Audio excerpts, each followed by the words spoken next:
So next week is the very first week of school, and I want to share exactly what I'm going to do on day one.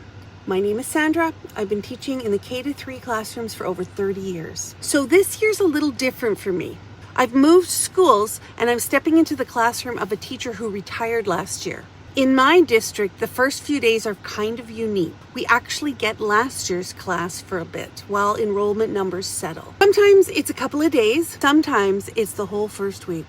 We do this because we need to balance class sizes, and honestly, with so many families moving around, it gives us time to track down kids who haven't yet shown up for school. Oh, and get this, on the very first day, kids only come for 1 hour. That's it. Now, normally, I would get last year's class, and it would be amazing. Every time I've had that, it's great because they already know my routine and my expectations. It's like a little reunion, easing into the year with training wheels. But this time, I'm inheriting a brand new group, and I have no idea what their old routines were. Totally different ball game. So here's my plan. I've already been into the classroom on my own time because we don't get paid in August to set things up. I figure I can either hustle in August or stay late every night in September. This way I get a head start and a feel for my new school. When the kids arrive, some might bring backpacks full of supplies, even though I'm not collecting them on day one. Some won't. Totally fine. We'll hang their bags up and gather on the carpet. Since I've moved the furniture around, there will definitely be some chatter about how the room looks different than last year. And I'll lean into that. I'll start by sharing something fun about myself. Then I'll invite them to share their name and one interesting thing about them. If they freeze up and don't want to talk, no big deal. I'll tell them about something I did this summer.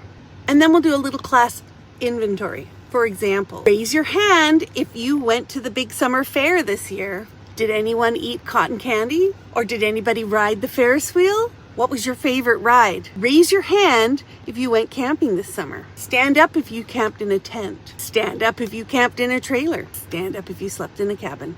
These quick polls usually get kids laughing and loosen them up enough to start sharing. After that, we'll do a short calendar routine. I'll teach them a couple of my favorite songs. Nothing fancy, just something fun to pass 15 to 20 minutes while we build a little community. Then we'll do our first mini project. I give each student a page with space to draw on top and lines on the bottom. The prompt is, what was the best part of your summer? Of course, we brainstorm it, and some kids will say, well, I didn't do anything. So I'll playfully ask, really? Did you sit and stare at the wall all day, every day? And they usually giggle. This usually sparks some ideas, even if they just went to the mall or played video games. They will have something to write. Then I model this by drawing and writing about something I did over the summer break. Then I set them free to create. So I've already put out pencils, crayons, and erasers on the table, so I don't need to waste any time teaching around the supplies just yet. They can sit wherever they want, with whatever friends they want, and chat with the ones that they haven't seen all summer, and just ease back into school. Do I care if the writing isn't perfect? Or if the page is barely filled? Not at all. Day one is about connection, comfort, and fun. If they finish early, they can grab a toy and play until it's time to clean up.